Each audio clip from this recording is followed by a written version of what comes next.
नमस्कार दर्शक बंधु मो सिंदूर अधिकार सीरियल आपण माने देखा पाइबे जे लॉयर मल्लिक कहबे कि मिलर्ड मो हेउछि एडवोकेट मल्लिक मो क्लाइंट मुक्तिदास पई मु डिफेंड करूछि।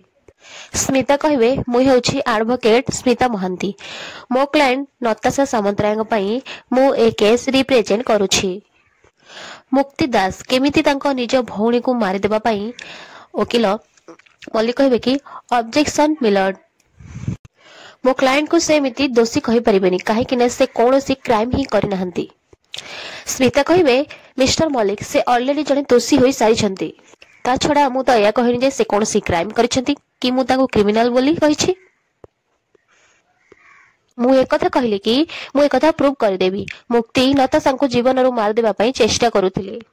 स्मिता कहबे एमिति केस मो जीवन रे केबे भी देखिनी मिस्टर मल्लिक बड़ लॉयर को सह मते एमिति फाइट करबा को दिने पड़िबो। मिस्टर मल्लिक ए केस आपण निश्चय हारबे आ मु ए केस निश्चय जीतेबी। मल्लिक कहबे कि मिस स्मिता जने एडवोकेट को एते ओवर कॉन्फिडेंस हेबा किछि भी दरकार नाही। जजेस कहबे कोन सब चले छी एटा कोड नेटा तम स्कूल ए सब ड्रामा बाजे बंद करिकि कोड को आगो को बढ़ाओ। स्मिता कहबे नताशा को जीवन रो मारि देबा पई अटेम्प्ट टू मर्डर केस पई मुक्ति को जेल को पठा जायछि। किंतु आश्चर्य कथा एया जे मुक्ति और नताशा दी भौणी गोटे मां बेटरू जन्म रहिछंदी हेले बेले बेले संपर्क रे किछि माने नाही बोधे सेइथि पई मुक्ति को संपर्क रे माने किछि जणा नाही। मिस्टर मल्लिक कहबे मिस स्मिता जज साहेब कहले कि कोनोसी ड्रामेबाज न करबा पई संपर्क कोन अछि आ न अछि एकता समस्त जानि छंती तमरा कोनोसी डायलॉग मारिया दरकार नै आगो को बढ़।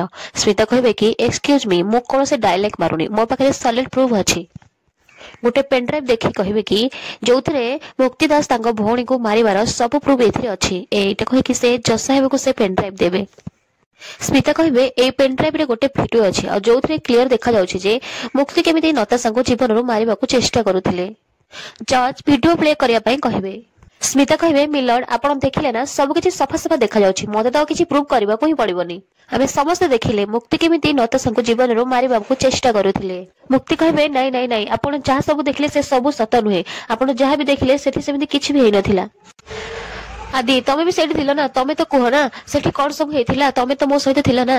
स्मिता कहबे ए सब बंद कर एमिति क्रिमिनल माने एक्टिंग करती मिलर्ड मो पाखरे जने आई विटनेस अथंती जे कि निज आखिरे सबु देखिछंती इनफैक्ट जे कि ए सबु प्रमाण देबा पई सी मते हेल्प करिछंती जदि से एठी के आसीबे ताले मुक्ति को एक्सपोज कर देबे। जजेस कहबे कि केस स्मिता कहबे आपण परमिशन दियंतु मु तांको एठा को डाकिबी। जजेस कहबे परमिशन ग्रांटेड। स्मिता कहबे कि विटनेस नंबर 1 को डाकंतु या परे सालिनी आसीबे। विक्रांत कहबे कि सालिनी जदि तमे आज मुक्ति के विरुद्ध रे किछि भी कहना ताले मु भूली जिबे रे तमरो मोर संपर्क एठी कोन। सालिनी कहबे आइन सत जणिबा को चाहूछि आ मु एठी की सत कहबा को आसीछि।